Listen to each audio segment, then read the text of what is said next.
ಶ್ರೀ ಗುರುಭ್ಯೋ ನಮಃ.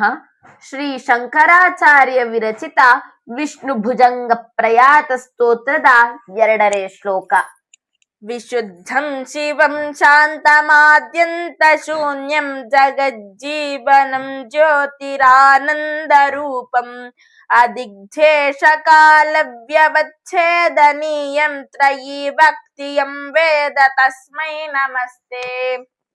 ಇನ್ನೊಮ್ಮೆ ವಿಶುದ್ಧಂ ಶಿವಂ ಶಾಂತಮಾದ್ಯಂತ ಶೂನ್ಯಂ ಜಗಜ್ಜೀವನಂ ಜ್ಯೋತಿರಾನಂದ ರೂಪಂ ಅದಿಗ್ದೇಶ ಕಾಲ ವ್ಯವಚ್ಛೇದನೀಯಂ ತ್ರಯೀ ಭಕ್ತಿಯಂ ವೇದ ತಸ್ಮೈ ನಮಸ್ತೆ.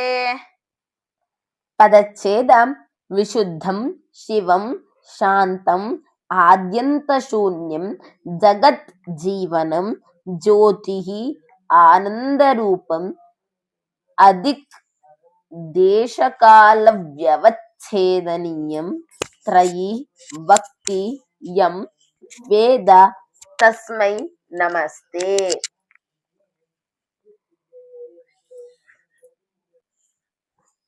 ಯಂ ವಿಶುದ್ಧಂ ಶಿವಂ ಶಾಂತಂ ಜ್ಯೋತಿ ಆನಂದರೂಪಂ ಆದ್ಯಂತ ಶೂನ್ಯಂ ಜಗಜ್ಜೀವನಂ ದಿಕ್ ದೇಶ ಕಾಲ ವ್ಯವಚ್ಛೇದನೀಯಂ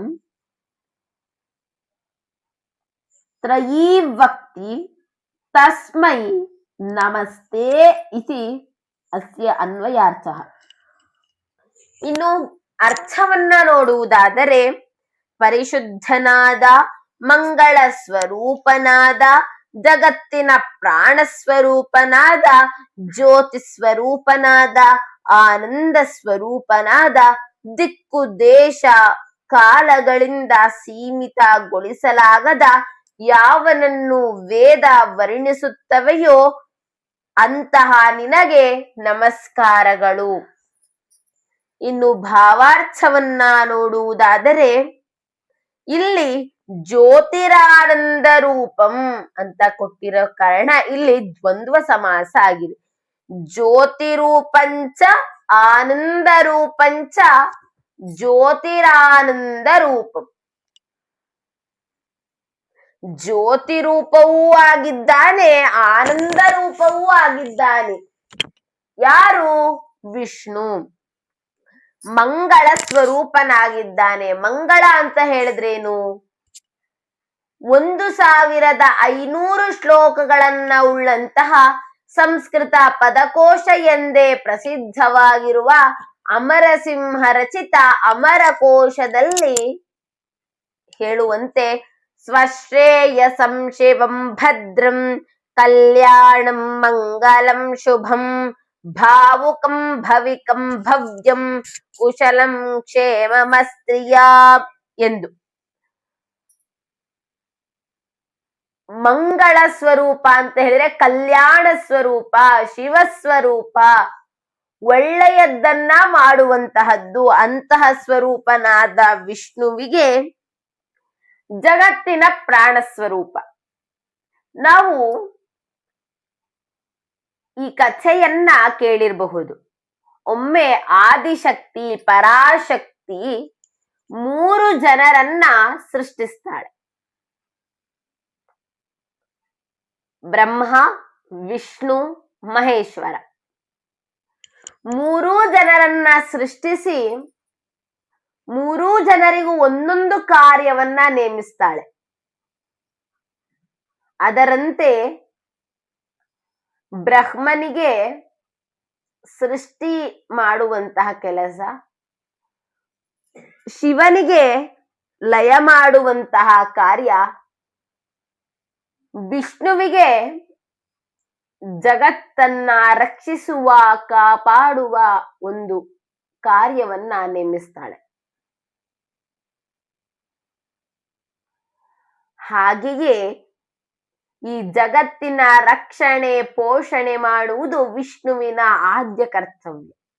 ಅದಕ್ಕೋಸ್ಕರ ಜಗತ್ತಿನ ರಕ್ಷಣೆ ಮಾಡುವುದಕ್ಕಾಗಿಯೇ ವಿಷ್ಣುವು ಕೃಷ್ಣ ರೂಪದಲ್ಲಿ ಬಂದು ಹೇಳಿದ್ದು ಯದಾ ಯದಾ ಹಿ ಧರ್ಮಸ್ಯ ಗ್ಲಾನಿರ್ಭವತಿ ಭಾರತ ಅಭ್ಯುತ್ಥಾನವ ಧರ್ಮಸ್ಯ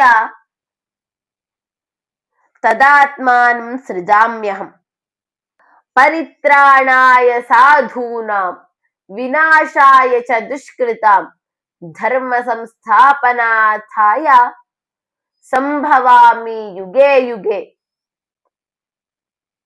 ಎಂದು ಶ್ರೀಕೃಷ್ಣ ಹೇಳಿದ್ದಾನೆ. ಈ ಜಗತ್ತಿನ ರಕ್ಷಣೆಗೋಸ್ಕರವೇ ವಿಷ್ಣುವು ದಶಾವತಾರವನ್ನ ತಾಳಿ ಸಜ್ಜನರನ್ನ ರಕ್ಷಿಸಿ ದುರ್ಜನರನ್ನ ಶಿಕ್ಷಿಸಿದ್ದು. ಆ 10 ಅವತಾರಗಳು ಯಾವ್ಯಾವುದು ಅಂತ ಹೇಳಿದ್ರೆ ನಮಗೆಲ್ಲರಿಗೂ ತಿಳಿದಿರುತ್ತೆ. ಆದ್ರೂ ಕೂಡ ಈ ಒಂದು ಸಂದರ್ಭದಲ್ಲಿ ಹೇಳಬೇಕಾಗಿದೆ. ಮತ್ಸ್ಯ, ಕೂರ್ಮ, ವರಾಹ, ನರಸಿಂಹ, ವಾಮನ, ಪರಶುರಾಮ, ರಾಮ, ಕೃಷ್ಣ, ಬುದ್ಧ, ಕಲ್ಕಿ. ಈ 10 ಅವತಾರಗಳನ್ನ ತಾಳಿ ಈ ಒಂದು ಜಗತ್ತನ್ನ ರಕ್ಷಿಸಲು ಅವತಾರವನ್ನ ತಾಳಿದ್ದಾನೆ ವಿಷ್ಣು. ಅದಕ್ಕೋಸ್ಕರ ಇವನನ್ನ ಜಗತ್ತಿನ ಪ್ರಾಣ ಸ್ವರೂಪ ಅಂತ ಕರೀತಾರೆ. ಇನ್ನು ಜ್ಯೋತಿ ಸ್ವರೂಪನೂ ಇವನೇ ಆಗಿದ್ದಾನೆ. ಹೇಗೆ ಒಂದು ಕತ್ತಲೆಯ ಕೋಣೆಯಲ್ಲಿ ಒಂದು ದೀಪ ಇದ್ದರೆ ಆ ಕತ್ತಲೆ ಕೋಣೆಗೆ ಬೆಳಕು ಬರುತ್ತದೆಯೋ ಹಾಗೆಯೇ ಇಡೀ ಕತ್ತಲಿನ ಜಗತ್ತಿಗೆ ದೀಪದಂತೆ ಇದ್ದು ಇಡೀ ಜಗತ್ತಿಗೆ ಬೆಳಕನ್ನ ಪಸರಿಸುತ್ತಿರುವವನು ವಿಷ್ಣು. ಹಾಗೆ ಇವನನ್ನ ಯಾವುದೇ ರೀತಿಯಾದಂತಹ ದೇಶ, ನಮ್ಮ ಜಗತ್ತಿನಲ್ಲಿ 7 ಖಂಡಗಳನ್ನ ನಾವು ಕಾಣಬಹುದು. ಏಷ್ಯಾ, ಆಫ್ರಿಕಾ, ಉತ್ತರ ಅಮೇರಿಕಾ, ದಕ್ಷಿಣ ಅಮೇರಿಕಾ, ಅಂಟಾರ್ಟಿಕಾ, ಯುರೋಪ್, ಆಸ್ಟ್ರೇಲಿಯಾ, ಈ 7 ಖಂಡಗಳಿಂದಲೂ ಕೂಡ ಇಷ್ಟಕ್ಕೆ ಸೀಮಿತ ಅಂತ ಹೇಳಕ್ಕಾಗಲ್ಲ. ಇನ್ನು 8 ದಿಕ್ಕುಗಳು, ಪೂರ್ವ, ಪಶ್ಚಿಮ, ಉತ್ತರ, ದಕ್ಷಿಣ, ಆಗ್ನೇಯ, ನೈಋತ್ಯ, ವಾಯುವ್ಯ, ಈಶಾನ್ಯ. ಈ 8 ದಿಕ್ಕುಗಳ ಅಷ್ಟೇ ವಿಷ್ಣು ಇದ್ದಾನೆ ಅಂತ ಹೇಳಕ್ಕಾಗಲ್ಲ. ಇನ್ನು ನಮ್ಮ ಭಾರತದಲ್ಲಿರುವ ರಾಜ್ಯಗಳಲ್ಲಿ ಅಷ್ಟೇ ವಿಷ್ಣು ಇದ್ದಾನೆ ಅಂತ ಹೇಳಕ್ಕಾಗಲ್ಲ. ಭೂತಕಾಲ, ಭವಿಷ್ಯತ್ ಕಾಲ, ವರ್ತಮಾನ ಕಾಲ, ಈ ಕಾಲದಲ್ಲಷ್ಟೇ ಅವನಿದ್ದಾನೆ ಅಂತ ಹೇಳಕ್ಕಾಗೋದಿಲ್ಲ. ಹೀಗೆ ಯಾವುದೇ ರೀತಿಯಾದಂತಹ ವಸ್ತು, ದೇಶ, ಕಾಲಗಳಿಂದ ಅಳಿಯಲಾರದಷ್ಟು ಎಲ್ಲಾ ಕಡೆ ಪಸರಿಸಿರುವವನು ವಿಷ್ಣು. ಹಾಗೆ ವೇದಗಳು ಇವನನ್ನ ಸ್ತೋತ್ರ, ಋಕ್, ಯಜುಗಳಿಂದ ಸ್ತುತಿಸಿವೆ. ಅಂತಹ ವಿಷ್ಣುವಿಗೆ ನಮಸ್ಕಾರಗಳು ಎಂದು ಈ ಶ್ಲೋಕದ ಭಾವಾರ್ಥವಾಗಿದೆ. ಇನ್ನು ಮುಂದಿನ ಶ್ಲೋಕ ಹಾಗೂ ತಾತ್ಪರ್ಯವನ್ನ ಮುಂದಿನ ಸಂಚಿಕೆಯಲ್ಲಿ ನೋಡೋಣ. ಸರ್ವೇ ಜನಾಃ ಸುಖಿನೋ ಭವಂತು, ಸಕಲ ಸನ್ಮಂಗಲಾನಿ ಭವಂತು, ಲೋಕಾಃ ಸಮಸ್ತಾಃ ಸುಖಿನೋ ಭವಂತು. ಧನ್ಯವಾದಾಃ.